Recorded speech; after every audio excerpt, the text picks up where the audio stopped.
Welcome to Morning Mindset, a daily dose of practical wit and wisdom with a professional educator and trainer, Amazon best-selling author, United States Marine, television and radio host, Paul G. Markel. Each episode will focus on positive and productive ways to strengthen your mindset and help you improve your relationships, career goals, and overall well-being. Please welcome your host, Paul G. Markel.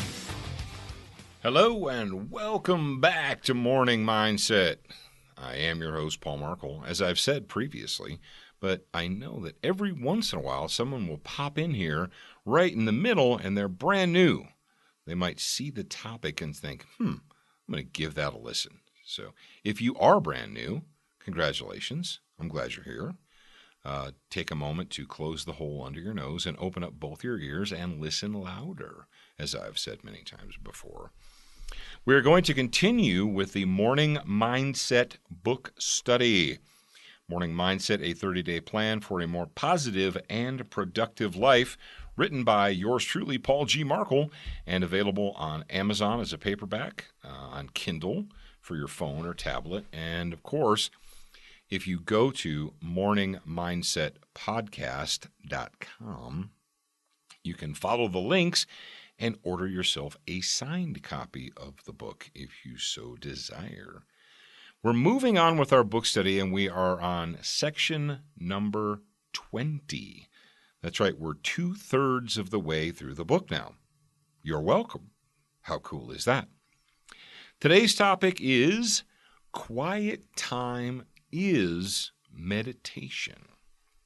When I was a young man, when I was in my mid to early teens, I got real excited about the martial arts, karate and Taekwondo and different martial arts. And one of the things that I was able to experience or that I was involved in was Asian martial meditation. If you know anything about the traditional martial arts from either China or Japan, from Asia, is that they don't just jump around and hit boards and bags and kick the air and scream. A lot of traditional Asian martial art training involves deep, quiet meditation. And a lot of that stems from the original Buddhist roots. But you don't have to be a Buddhist, and you don't have to get down on a mat, on a bamboo mat, and cross your legs and put your hands in your lap and recite a mantra or a chakra or whatever you want to call it. It's a mantra, not a chakra, but you don't need to do that. Now, I did, and my parents thought I was losing my mind. And, then like, oh my goodness, my son is in a cult. No, I wasn't in a cult. I was just trying to clear my head. And that's really all meditation is it's clearing your head, clearing your mind, and freeing it up from all of the clutter and distraction that is around you all day long, every day. And if people's minds were cluttered and distracted 30, 40, 100 years ago, imagine the magnification of that clutter and that distraction today. Think about it. In your daily life, you get up in the morning, and how long is it between the time that you open your eyes, you wake up, open your eyes, how long is it before you look at a monitor or a screen?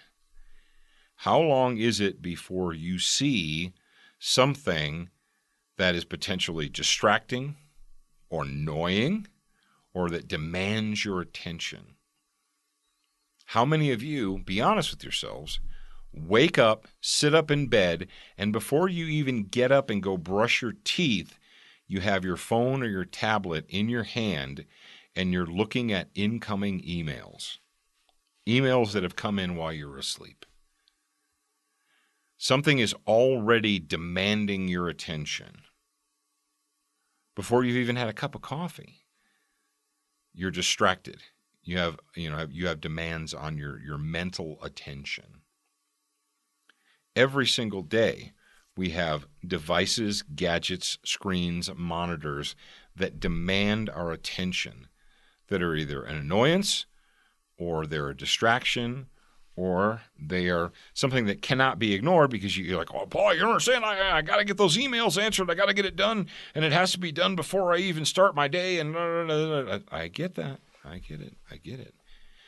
Well, what is that doing to your mind? How many of you feel like sometimes that your mind is racing, that it's going a mile a minute? How many of you have tried to sit down, close your eyes, and maybe take a nap or go to sleep at night? And you're laying there, and yet your body tells you it's tired, but your mind's just like, zzz, zzz, zzz, it's revving, stuff, think. Every once in a while, we need quiet time. You know, the Calgon Take Me Away, and I know most of you are way too young to know what that was. Calgon bubble baths. The cliched old mom with kids tells her husband, you got the kids, I'm going to take a bubble bath. And you know, they use it in commercials and it's kind of a cliche. But the fact of the matter is, you know, in a practical application, what that mom with young kids that were constantly demanding her attention, and she had to pay close attention to them, and she was picking up after them and chasing them around and so forth, she needed quiet time. And that's what that bubble bath was, you know, was that quiet time. And it's very real. You know, we've known this, humans have known this for generations. Going back hundreds, if not thousands of years, humans have understood that you cannot run your mind in fifth gear all the time and not expect it to break down. Sometimes you need to gear down to first or pop it into neutral and relax. And that's what quiet time does for you. Quiet time is meditation. Now, many of us have different types of quiet time. You may engage in the traditional type. You know, you do yoga, or you do this, or you do that, and you literally sit down cross-legged in a quiet room, and you've been taught to clear your mind and enjoy actual traditional Eastern type meditation. And that's good. You don't have to just do that. Some people's quiet time is reading a book. You get a paperback book, you go somewhere where there's no distractions, when no one's going to need your attention, put your phone away, go put it on the charger in another room, and just sit quietly, read a book. I enjoy cigars. Often, I will light a cigar, I'll get an adult beverage maybe, or a good cup of coffee, and I'll just sit out on the porch, and I'll smoke the cigar and enjoy some quiet. And that's it. I don't even have to do anything else. Now, I often smoke a cigar when I'm writing, but there's many times when I'll just enjoy the quiet time. Where I live, there is a natural hot spring. Yes, it's hot water that comes up out of the ground because we live in a mountainous area and you have things like that. And I like to go when hopefully the hot spring is not very busy, and you can sit there and enjoy quiet time, relaxing time. I'm not telling that you have to do it every day. It may be good if you do it every day, but I'm not telling that you have to. But if you have not, if you're sitting out there right now and you're thinking, Paul, I don't even remember the last time I was able to sit quietly without distraction, without anyone needing my attention, I can't even remember when that was. If that's the case, brothers and sisters, you need some quiet time. And quiet time is not for you to figure things out. Quiet time is not when you sit and mull things over and come up with solutions to problems and new this and new that's. No. Quiet time is when you just sit quietly and enjoy the world around you. You don't have to come up with any answers or solutions or cure cancer or do long division or calculus or anything like that. Quiet time is just that. You've been running in fifth gear all the way down, pop it out of first, second, put it in neutral. Put your brain in neutral just for a little while. and you'll appreciate it. You should appreciate it.